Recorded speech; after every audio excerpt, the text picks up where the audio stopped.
Hey everyone, it's Michael, and today I'm going to be talking about Goosebumps HorrorLand number 2, Creep from the Deep. Now, for anybody who doesn't know, this is actually Deep Trouble 3, basically. If you're a big fan of Deep Trouble or Deep Trouble 2 with Billy and Sheena, this is basically Deep Trouble 3 tying into the HorrorLand banner series era, whatever you want to call it, about 10 years ago. I think these were coming out in like 2008 or 9, somewhere in there. I have never read Creep from the Deep. I've only recently read Deep Trouble 1 and 2. Now, I'm going to tell you my opinion flat out. I think this is one of the best, scariest Goosebumps books ever written, easily. But I do also think it's the best of that whole trilogy. As much as I love Deep Trouble 1 and 2, I think this is the best, easily. It is such a more modern Goosebumps read. And for people who are familiar with my channel and my reviews, you probably heard me say a lot about how the Most Wanted series and the HorrorLand series, they're not afraid to get gory, they're not afraid to get really scary, honestly. And this book has that, and it really is effective in every way possible. Of course, our main characters in this story, for the first 100 pages, which are their own standalone novel, kind of like every Goosebumps book always has been, is essentially Billy and Sheena, as it always was with Deep Trouble, and their uncle, Dr. D. And Dr. D basically tells them that he has this old legend he had heard about that he's kind of been obsessed with for a long time. It's called the Legend of Long Ben One Leg. He's basically a pirate. There may or may not be a sunken ship underneath the ocean that they'll need to take a submarine to get down under the waters to get down there to try to find this sunken ship that one day just went into a giant black cloud that came out of nowhere on the waters, and this boat disappeared. Another boat happened to be nearby and saw this boat disappear, and this pirate, Ben, was never heard from ever again, neither was his crew. But again, there's a lot of treasure missing. There's this thing called the Scarlet Skull. Scarlet Skull. Was that what it was? Yeah, something like that. But it was like this jewel. It's missing too. And they kind of just wanted to go on an adventure and see if they could find this. And Billy and Sheena are all in for this, so they all go down under the waters in a submarine.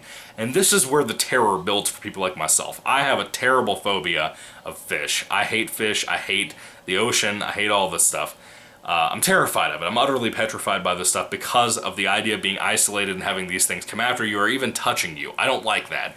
So the submarine aspect of this is absolutely terrifying. But that isn't where the scary stuff ends.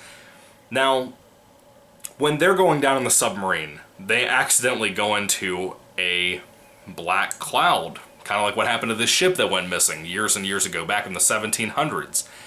Closer to the 1800s, but it was in the 1700s. Like 1780, I think is what they said in the book, too, when that old pirate ship went missing. And the crew and everything else. And basically, Dr. D goes missing when the lights come back on inside of the submarine. So now Billy and Sheena are basically stuck inside of the submarine underwater. That idea, and if you understand the amount of pressure that's on the outside of the shell of the submarine, anything could kill them here. And of course it's Goosebumps, you don't really expect people to die. It does happen every once in a while. But it's more of the fear of isolation and the fear of they might be stuck here. You know, that scared me personally. I mean, it just, I don't know, it terrified me. And then the whole fish aspect being in the water and all that, that terrified me too. But then it gets worse, right? Because then the kids happen to come across the boat, the missing pirate ship. And there's some creatures waiting inside of there. Now this is more of a ghost story type book. Not so much, maybe you could argue sort of a zombie book, but it's more of like a haunting type book. I'm gonna tell you, man, Creep from the Deep, it's probably one of my favorite Goosebumps books ever. I mean, I've read about 30 in the last year and done my reviews and stuff here on my channel. Again, this has to be one of the very best and most scary Goosebumps books I've read so far. R.L. Stine just outdid himself here. At this point, if there's ghostwriters, I don't care. Doesn't really matter to me. This is fantastic. It is such a good read. I could not recommend Creep from the Deep enough to you. Everything about it is fantastic. Billy and Sheena's back and forth is better than it's ever been, in my opinion. It's just a really engaging, creepy story, you know, involving this treasure hunt and this missing ship, and then the ghost of, you know, Long Ben One Leg, who's a pirate with one leg. You know, just that whole aspect, and some of the descriptions in here of things, of creatures and stuff, it's genuinely scary, and it's not afraid to be like the one Most Wanted series book called Goosebumps Wanted the Haunted Mask, which is my personal favorite Goosebumps book at the moment. It's not afraid to be like that. If you've read that book, you know how gory and suspenseful that book is. This is not afraid to do that. It goes the very same route. This book has moments of like skin falling off of people and stuff. It is not afraid. And we haven't seen much of that, before, this time period. And it's kind of surprising to me when I read a Goosebumps book that's more modern like this one, and I see stuff like this, because it's not usually based for kids. Like, we didn't have a whole lot of this in Goosebumps when I was growing up. The closest we got to that was in Welcome to Dead House, with the melting of faces and stuff like that. It's about as close as you got to it. But yeah, this was a pretty amazingly shocking read, and again, it was just a great time. I couldn't recommend Creep from the Deep enough. But then, at the end of the book, of course, this HorrorLand banner that you have going on, it's actually an arc. All of these books in the series, I hate to keep sounding stupid when I talk about this book, or these books for the HorrorLand series, but I feel like it's worth mentioning to somebody if this happens to be their first review they ever come across for me, or if they don't know about the HorrorLand series. Basically, this is the first time and only time you'll see Goosebumps do this, where every single book out of like 18 or 19 books in this series will have like 5 or 6 or 9 chapters at the end of the book that'll be about 40 pages long after a 100-page long story, which is what this book is, what the previous book was, and what most of these books are in this series. You'll have about 40 extra pages that'll be one big storyline involving the theme park called HorrorLand, which is kind of, the place from the old classical series called One Day at HorrorLand, that particular book. And HorrorLand is fantastic. I love that part of this book. In some aspects, I think it's just as good as the actual Creep from the Deep storyline. The more that I read of the HorrorLand series, the more I like those last 40 pages added on to every single book that tie all together about the HorrorLand stories. And at this time, Billy and Sheena go to HorrorLand. They get invitations in the mail and they go. Just the two of them hanging out in the park and stuff. When they first get there, they actually see Brittany and Molly from the last book in the series called Revenge of the Living Dummy. They encounter them. Brittany and Molly are actually inside of the hotel complaining about their parents, Brittany's parents going missing at the end of the first book. Sort of kind of a spoiler, but not really. But they kind of befriend them, and then that's really all we see of Brittany and Molly for the rest of the book. But there are some other adventures that our main characters, Billy and Sheena, get into while they're in Horrorland. Some really cool games, like the Head Spike game. That was so much fun.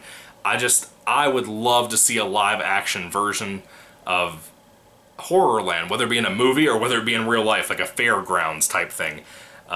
This was such a fun read, the whole book, all the way through. Creep from the Deep, and then the finale with that last 40 pages tying into the Horrorland arc.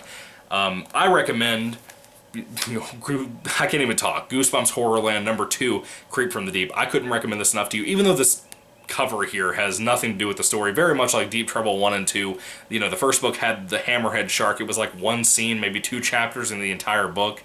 Then you had the last book that had the little fish with the giant fangs or whatever, and that was barely in the book too. Now you have an eel here that's literally in the prologue, and that's about it. Not really a prologue, but the first couple of chapters of the book itself has almost nothing to do with the kind of story we're getting here with the treasure hunt and all that. Creep from the Deep. It was fantastic, folks. I could not recommend this enough to you. If you haven't read this, you really should. And again, if you're a big fan of Goosebumps Wanted the Haunted Mask, read this. This is the kind of book very much like that, and vice versa. If you haven't read that book, but you've read this and you want something kind of similar to Creep from the Deep, go after Goosebumps Wanted the Haunted Mask. Fantastic reads. Really, really good stuff. This could easily be in my top 10 of all time for Goosebumps. I'm really impressed with this. Really amazed me how fun this was and how much R.L. Stine really put some passion into this book. I kind of feel like in some ways he wants to write more Deep Trouble stories, but doesn't really know what to do with those characters or what to do with any of that stuff. I'm also under the impression, too, that this is supposed to take place either before or at the same summertime as Deep Trouble 2.